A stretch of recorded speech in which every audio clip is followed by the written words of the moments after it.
జతపరిచెనుగా దేవుడే. ఈ ఇద్దరిని మనుషులు విడదీయకూడదే.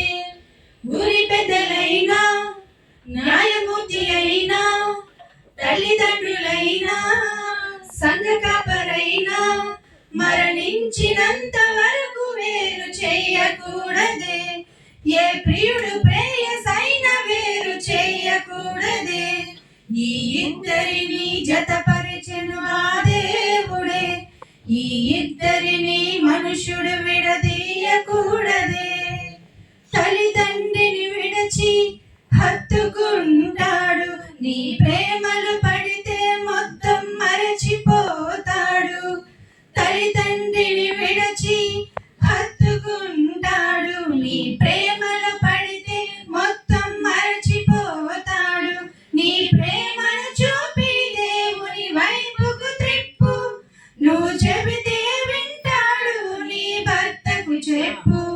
నీ పవిత్రతను చూపి నీ పతినే మార్చు. ఆ దేవుని కొరకే లోబడి భర్తను సాకు. ఆదాము హవ్వల సంతతిలో నుండి ఆ దేవుడే కలిపాడు. ఈ ఇద్దరిని జతపరిచెను ఆ దేవుడే. ఈ ఇద్దరిని మనుషులు విడదీయకూడదే.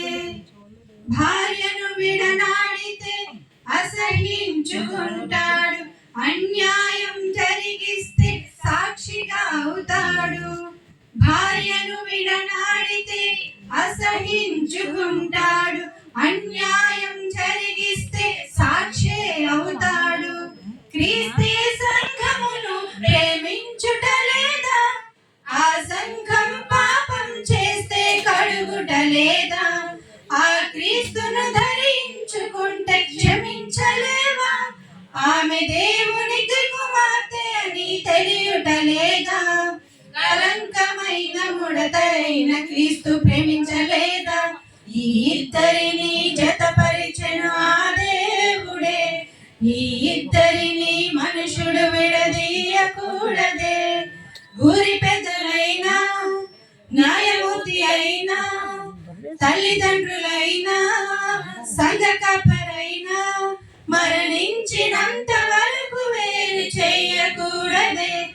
ఏ ప్రియుడు ప్రేయసైన వేరు చేయకూడదే. ఈ ఇద్దరిని జతపరిచెను ఆ దేవుడే.